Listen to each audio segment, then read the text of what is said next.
మావోయిస్టులు పూర్తిగా డల్ అయిపోయారా? కొత్త ఎత్తుగడతో ముందుకొస్తున్నారా? మావోయిస్టుల ప్రకటనలు, నివేదికల వెనుక ఉన్న వ్యూహమేంటి? క్యాడర్ను ఎలా కాపాడుకోవాలనుకుంటున్నారు? పౌర సమాజం నుంచి వారికి మద్దతు లభిస్తోందా?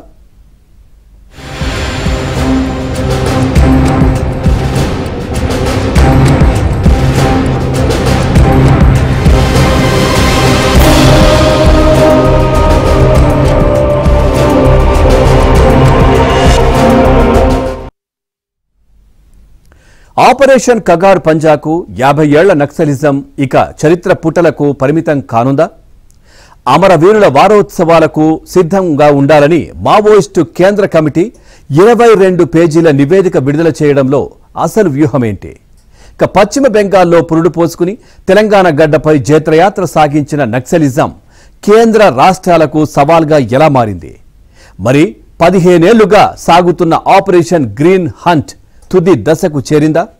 మావోయిస్టు బహిరంగ నివేదికపై ఏబిఎన్ స్పాట్లైట్.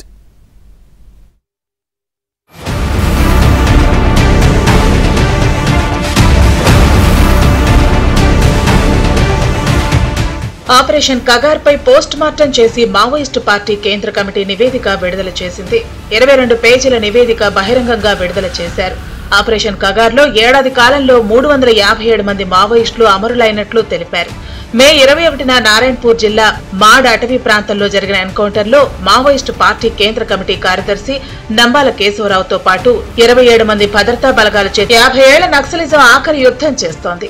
ఆపరేషన్ కగార్ వల్ల మావోయిస్టు పార్టీకి ఎలాంటి ఆపద వచ్చింది, ఎంతమంది అమరులయ్యారు, ప్రతీకార దాడుల్లో ఎంతమంది భద్రతా బలగాలు మృతి చెందారు లాంటి అంశాలను ఆ నివేదికలో పొందుపరిచారు.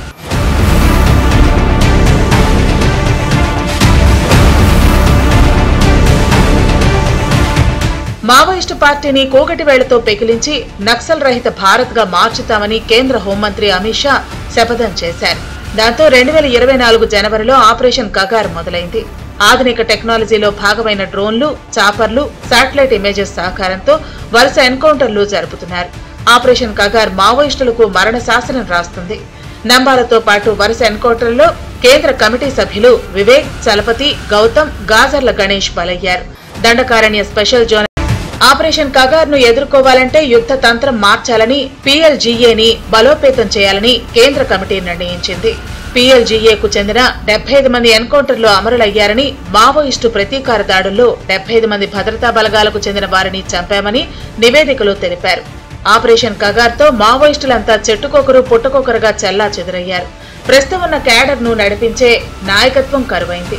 2004లో మావోయిస్టు పార్టీ ఆవిర్భవించినప్పుడు 42 మంది కేంద్ర కమిటీ సభ్యులుండేవారు. అందులో ప్రస్తుతం 13 మంది మిగిలారు. ఉన్నవారు వయోభారంతో, అనారోగ్య సమస్యలతో ఇబ్బంది పడుతున్నారు.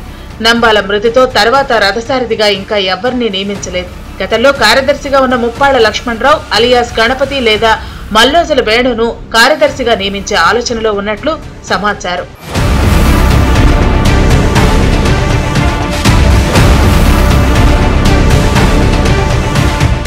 ఆపరేషన్ కగార్ పై 22 పేజీల నివేదికను ఎందుకు మావోయిస్టు పార్టీ బహిరంగంగా విడుదల చేశారు అనేది చర్చనీయాంశంగా మారింది.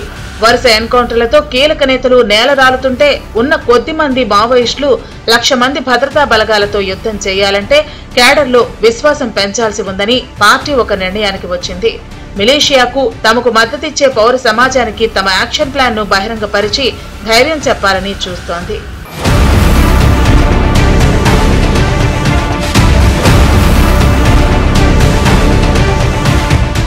ఆపరేషన్ కగార్ లో 1,00,000 మంది పారామిలిటరీ బలగాలు ఆధునిక టెక్నాలజీతో యుద్ధం చేస్తుంటే కేవలం 6-7 వేల మంది మావోయిస్టులు తలపట్టడం పెద్ద సవాలుగా మారింది.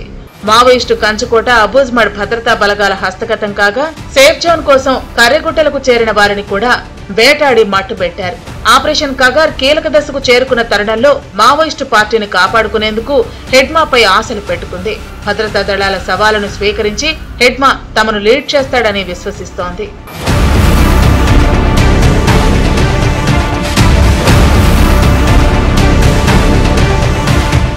మావోయిజానికి మరణం లేదని, రూపం మార్చుకుని మనుగడ సాగిస్తుందని కొత్త వాదన ప్రచారంలోకి వచ్చింది.